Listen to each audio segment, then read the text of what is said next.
Hi, this is Alicia Bowling with Creative Laughter TV Beyond Logic podcast. Today, our guest is a psychic medium, intuitive counselor, and most importantly, a mom and a wife. Her unique gifts have helped and inspire and teach intuition. It's my pleasure to welcome Meagan Sandstedt. Hi, Meagan. Hi, Alicia. How are you? Oh, I'm very good. Thank you. I'm super excited to have you. I love your stories. They're so unique and so much fun. So first of all, why don't you tell our audience exactly when you kind of noticed this gift or when you felt like, okay, something was very different about you? So that's kind of an interesting question because I think it's a little bit difficult to answer because we don't really know what's going on inside of our brain is not the same as what's going on inside of somebody else's unless we have an opportunity or a platform to share it. So I would say as an adult looking back and being in the position that I am now as a practicing psychic medium, I know that I had this ability always. And I do know because of soul contracts and life purpose that we do come in with specific things that our soul is going to accomplish here in this lifetime. And so I know that this was part of the plan, I would say, that was laid out for me. But as a little one, I didn't know that. I know now that I was very intuitive and I was probably more psychic than anything else. I felt the presence of loved ones around me, but I didn't have the comparison to know that other people maybe didn't feel it to the extent that I did. So it started young, but it didn't become something that was truly a tremendous part of my life where I was aware of it until probably about 10 years ago. Well, I know you were a cheerleader, very popular in school. And when everyone sees Meagan's picture, you're going to go, oh, yeah, cheerleader. She looks like a cheerleader. And I know that, most people have a growing perception. up. Yeah, they're a little withdrawn. They feel different. It's kind of very different, but you have quite a different story. Why don't you tell everybody? I love this story. This is the best story ever. How you met your husband and how you re-met your husband. Yeah. So again, I did feel things and it didn't affect me, at least on a public level, I would say. I don't know that I necessarily let people know what was going on inside. I'm what's called an empath, which means that I feel people's emotions. And so from the time that I was little, I always felt people's emotions. And that was hard for me. It didn't stop me because I wanted to not feel that way, I guess I'll say. So I pushed myself out of my comfort zone, which probably was much more secluded than it probably appeared on the outside. But I did. I pushed myself. And so I was very social and very engaged. And I did have a very normal childhood in a lot of ways. And I think it's because my parents they didn't engage in this. It wasn't something that they were for or against. It just wasn't something that existed in their frame of reference, So Right. My life and my childhood was extremely normal. And the story that you're referring to was connected to my now husband, my only husband. His name is Danny. And we were actually introduced at the age of 16. And it's a bit of a funny story because we knew a mutual guy by the name of Kevin, and I was taking an SAT class at my husband's high school in a town called Kings Park on Long Island, and I lived in a neighboring town called Northport. And I met Kevin at this class, and in passing one day, he just says to me, my friend Dan. And he didn't say anything like, this is what he looks like, or he's so funny, or you got to meet him. It was nothing along those lines. He just mentioned his friend Dan's name. And so something in my head, which I didn't know at the time, but obviously I now know was spirit, meaning your angels, your loved ones, and your guides, and that whole entourage of energy that's around us all, said, you need to meet him. And I thought, well, that's kind of weird. Why do I need to meet him? But I heard it and I just went on my day. And a few weeks later, Kevin invites me to go to an alumni football game at his high school. And he goes to introduce me in the stands to all of his friends. And before he has the chance to say, this is Dan, I looked right at him and I heard in my head, this is the man you're going to marry. And I know it sounds totally crazy. And if it hadn't happened to me, I don't know that I would necessarily believe it to be true. But I went on to talk to Dan that night at this party that we went to. And we ended up talking till like 4 a.m. After he drove me home, we were on the phone and we literally had the most in-depth conversation about how we had these crazy feelings. We didn't know where they were coming from. And we did. We had a beautiful little love story at the age of 16. And I went to college in Arizona and we always stayed friends, but we didn't stay connected in that type of way. I was engaged to somebody else that I had been with for 5 years. And one day he calls me up and he says, what's new? And I looked down at my hands and I said, not much. And I thought to myself, what do you mean not much? Of course there's something going on. You're getting married to somebody. And why didn't I not tell him this? And so to make a long story short, we ended up seeing each other and I broke off my engagement. I moved back to New York and we got engaged that following December, and we'll now be married 15 years. We were just married 15 years this November. So, that's funny. I was actually giggling in my head thinking, oh my God, I know thousands of women would probably love to have this gift. So they don't have to go through all that dating process. Just walk up. Nope, it's not him. Nope, it's not him. It's him. You know what though? That's a good point. I'm sure they would love that. But you know what? I wouldn't have had it any other way, because it's so important for us to go through all of the different experiences that we go through in life. Because we were so young. Imagine we had stayed together all that time, to not know, what you like, what you don't like, to have experiences with other people and other parts of life. I mean, that's so important on that, on our earthly journey. So that's it very sounds true. great, but it's important. And I do believe everything in divine timing. And so even though I had that premonition and had that insight, which is super cool and really makes a great story, especially for our children and our grandchildren to come in the future, it really was important for us to have that time away from each other to really know the value and to experience other people and to know how much we do love each other and have this great reunion. So.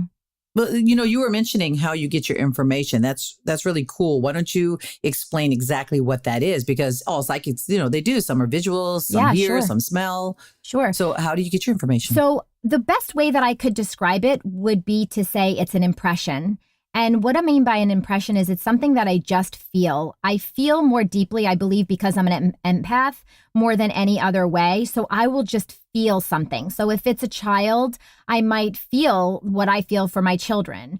If I'm connecting to a child that may be crossed over, or a child that someone is having difficulty with, then I will see visually. So maybe they'll go further and they'll show me my son who's 10. They might show me my daughter who's older, if the child is older.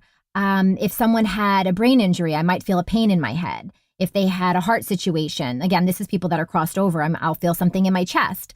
So when you're saying you would feel the pain in your head, you actually feel like pain? Yeah, I actually feel the pain. Something really interesting? I don't know where this came from, but one of the very first readings that I connected to somebody, it was not a mediumistic reading. Now, again, I use spirit for everything. And again, spirit is your angels, your loved ones, and your guides. So it's this whole collective group of energy that is channeled. And so when I do a reading, I'm always tapping into that first. So I'll always start with like your loved ones and people that you can identify. And then when we get into what I call spiritual advising or intuitive counseling, that's more here, now, past, present, future, relationships, health, career, finance, those kind of things. I will use spirit to channel that information. So it's not my thoughts or opinions. It's coming from their loved ones. So your children, do they both have the gift or? So yes, both of my children do. I would say that my son is definitely more of a psychic. So he has a lot of fun with it. He loves to predict. He loves to say when when he was watching the political campaign, which I'm not into at all, but he was, analyzing that and giving his predictions throughout that.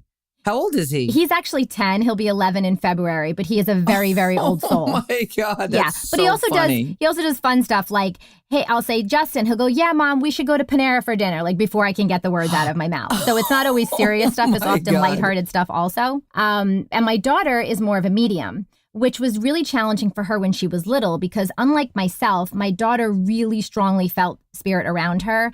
And maybe because of my abilities and my knowledge and awareness, it was something that she was more familiar with, let's say. And she, literally would still sleep in my bed today. She probably wouldn't want me announcing that, but she's 13. She's 5'5", and I'm only 5 feet tall. And she really does, though. She feels energy strongly, and it's not something that she really enjoys. So we've really worked on teaching her how to shut that down and it not be really a part of her experience right now, because it's not really of use for her. But the psychic stuff is a heck of a lot more fun. Right. Has your son ever asked you to come to school for show and tell? He doesn't ask me to come to school. He doesn't ask me to come to school for show and tell. But what we do is, especially when they were younger, we would play games. So they would get a kick out of, what happened today, Mom? Tell me about, and they'll start with something. Tell me what happened to Johnny today. And then we'll kind of go through that. And they're always amazed as to how I would know something. Or, on the flip side, I'll say, hey, tell me about lunchtime today. And, what do you mean, Mom? Oh, did, Miss Rowe say something to you? Did you get in trouble for a spitball? And he's like, how did you know that? That's so funny. That's like fun family Friday night. It like is. After dinner, you all get up instead of drawing things, you all psychically figure out what everyone's thinking. Well, it's That's funny because I think my husband might have coined the term, but he calls it, charades in your brain. When this was all really starting, I didn't know how to explain it. And I would try to explain it to him, when it opened up to this extent where it was really undeniable and something that was very present every day. And he would call it, I tried to explain it and he says, it kind of sounds like charades in your brain. And I said, that's exactly what it is. And it's funny, we were talking last night and he brought that term up again and he's like, I coined that. I go, no, I coined that phrase. And it's something I use all the time now because people can relate to it. They understand what the game charades is. But that's really what being a psychic or a medium is like. And do their friends enjoy all this? My is this friends something do. that they talk about or they kind of keep it secret? Do my friends talk about it or keep my... No, not your friends, the children's friends. Oh, well, so my daughter's 13, and so her friends really love it. I really never get into it with my son's friends, I think because they really just care about sports and skateboarding and basketball, and they don't really want to sit around and chat. But my daughter's friends do. They're actually really funny. So they're 13, and again, she probably would kill me for saying this too, but they were all starting to get their periods. And so they wanted to know, like, who was going to get their period first and what month would it be? And, so-and-so got theirs. So, like, when was mine coming? And I actually did predict 3 of the girls. And so they got a kick out of that. But I think as they get older, it's going to start to get more interesting than just that kind of stuff. But, with boys and, who's having a party and those kind of things. But my daughter went to a party the other night and, she came home and I said, why didn't you tell me about the games you guys played? And she just her face went white. And I said, they didn't actually play it, but the boys wanted the girls to play Spin the Bottle. And, because they're 13. And so these are the times that this kind of stuff happens. I mean, it's real life, and she, had the wit about her to thankfully not engage. But I'm sure at some point, that won't be the case. But the boys were, you should do this. And they didn't. But she was like, how did you know? And, even though they know this is what I do, I don't always get information from my friends and family the way that I do for other people. I think it's important to turn it off and really not connect in that way all the time. And also, we're not always privy to that because it would diminish our opportunity for growth and evolution of our soul here if we constantly had access to knowing everything that went on. Oh, that's interesting. Yeah. If you think about it, this is why we're here. We're here to grow and learn and evolve, and we have to experience things. We have to fall. We have to rise. We have to do all of this stuff. And I actually have had people who have had readings before who have said, oh, she couldn't get information on that. And I said, well, maybe you weren't supposed to know. Absolutely. Absolutely. When you don't get information on something, there is a reason. It's kind of like Pandora's Box. You really have to be careful what you tap into and really always make sure that you're channeling from the highest light and for the person's best self and highest good, because there's a lot out there. I mean, as an example, I remember what I was saying now. One of the first things that happened to me when I first started channeling, I was at an event and I felt a pain in my left knee. When you were asking me how I channel before, and I felt a pain in my left knee, and that there was infidelity in the relationship, and that stuck with me. So anytime I do a reading now where there's infidelity going on, I will always get a pain in my left knee. And I don't know why that's the spot that spirit chose. I mean, left side is feminine energy in Chinese medicine. It's the female side of the body. It's feminine energy. It's like emotions. It's feminine characteristics. So maybe that's why, it's associated with that side of the body. But yeah, I will literally feel that, and I will literally feel the pain. It's transient, it's quick. It moves through me quickly, but it is there, and it does show up in that way. Oh, that's interesting. Back to the kids and the games they play, with the movie Ouija that came out, they're like selling this now as a toy, as a fun toy. Yeah. And it's dangerous. Like, you have to be careful with that stuff, right? Yeah. So this is the thing with energy, regardless of what we believe, it's scientifically proven, energy is real. And so to think that it's not real in every shape and form is, in my opinion, not really, it's just not really practical. So energy exists on all levels. And one of the things that I learned in the very beginning is that we only want to channel certain levels, okay? Because everything is based upon vibration. And the vibration, we want the highest vibration. And that's when we talk about the light, and everything should always be, connected to the light and, for the person's highest and best self. And so we always want level 5 and higher.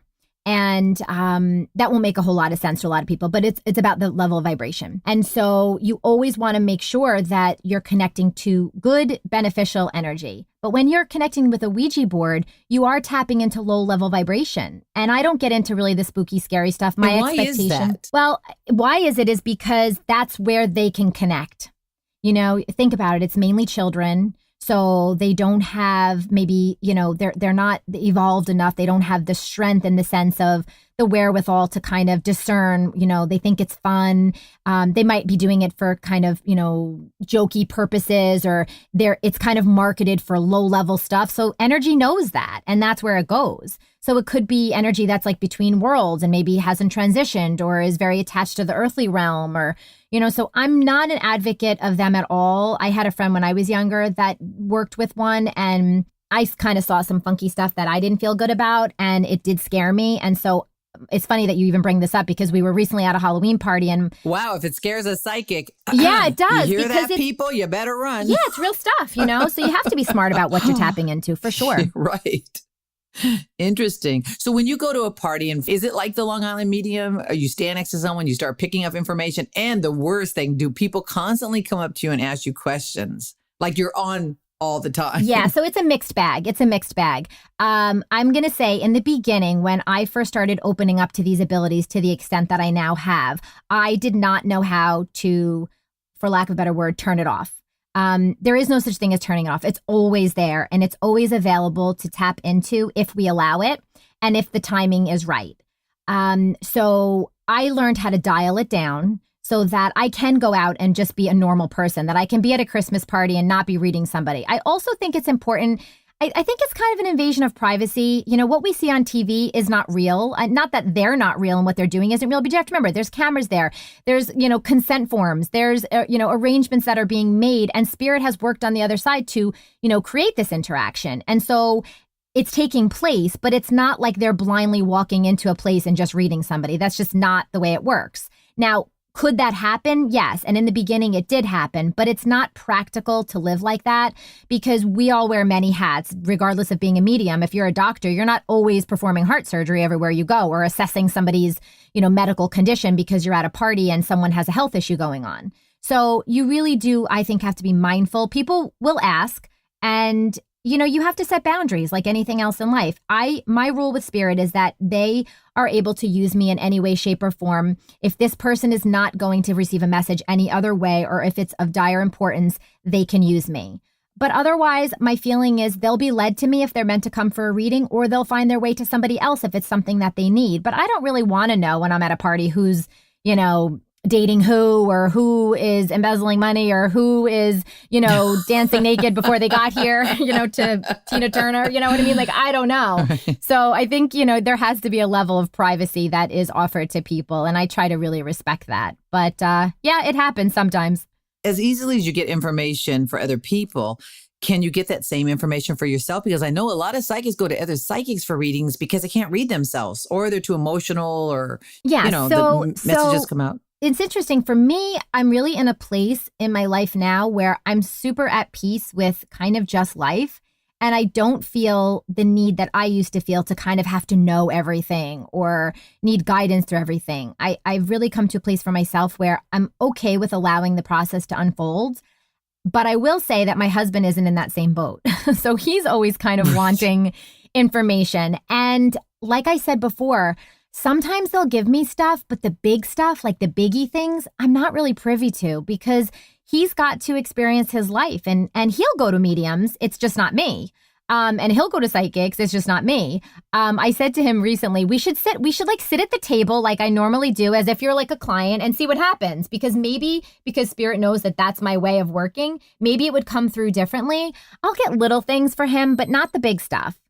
It just doesn't really happen that way. And I will get stuff for the kids, like funny things, but not the big stuff. You know, it'll remain to be seen as they get older and, you know, life becomes a little bit more challenging. But no, I don't really get it that way. The kids that have this gift, do you feel like it's a gift or a burden for them?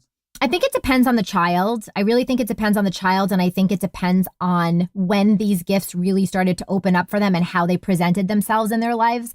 Like I said, my daughter, it was more fear-based for her. Like it was scary for her. She didn't really understand it. She didn't really like it. Whereas for my son, it's much more fun and exciting and he thinks it's great.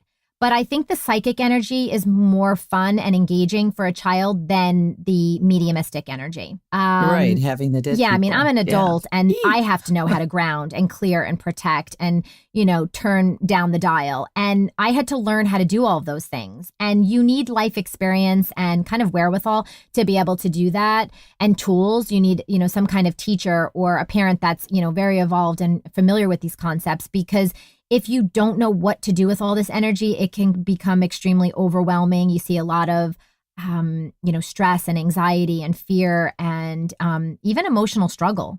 So I think it depends on the child and the circumstances, that their family experience looks like. And it's probably something that is best for when you're older, because what do you do? I mean, if you're not seeing clients, and you know what it kind of feels like? It's when information starts coming, you have to get it out. It's a buildup.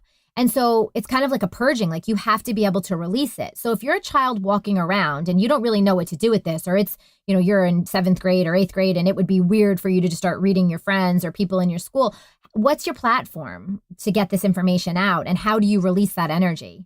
So I really do think it's probably best for being a little bit older, at least in your teens, or 20s.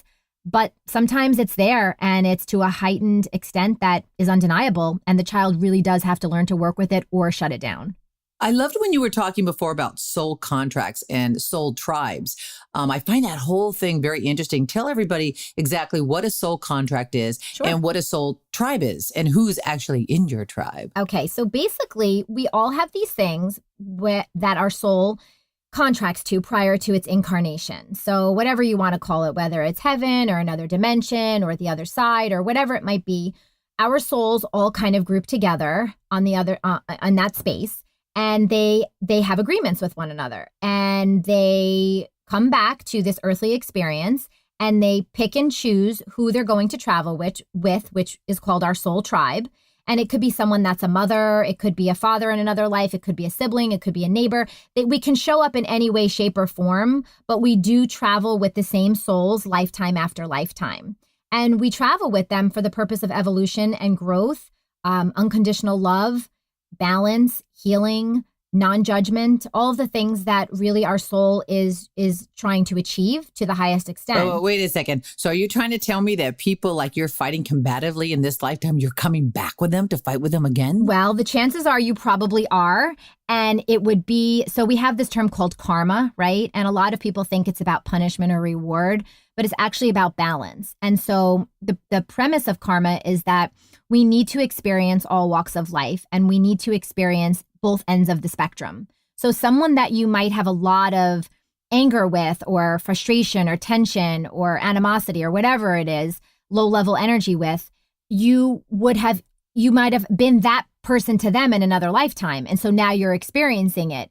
And it could be that you're here to, come to peace. It could be that you're there to honor yourself maybe and not allow that to take place.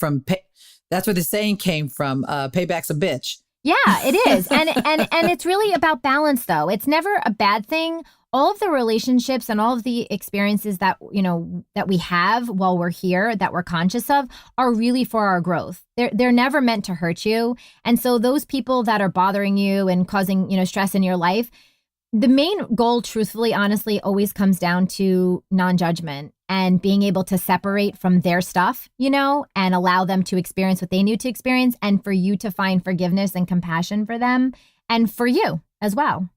Sometimes the lessons are what you need to learn, right? Absolutely. Not necessarily what it's always two-sided. It's always two-sided. There's always lessons. And I'm really kind of selective with that word, because a lesson kind of sounds like a pass or a fail, or a punishment or a reward. I really love the word growth. It's all about growth. And that's what we're here for. So you might as well embrace it. Right. Buckle your seatbelt in. You're for a long ride. Yeah, well, you see that though, right? You see these same things happening again and again and again. And you're like, how could that be? How could that happen? And really, when you look at it, you really can see what you're here to learn and what you're here to, grow through. And you'll keep being presented with those experiences until you get it right. Wow. So what's the deal with Long Island? Like, I always say like Long Island is becoming the new Lily Dell. It sure like, is. There are a lot of psychic mediums out there. What's with that? Yeah. So what Spirit has shown me connected, because I had that question also, and what Spirit has shown me connected to that question is that if you think about it, water is a conduit, right? Water is a conduit for energy. And we are this tiny little island and we are surrounded by water. And so it makes complete sense that there are a lot of psychics and mediums here because water is a conduit for energy. And so the people that live here are very heightened intuitively. They are.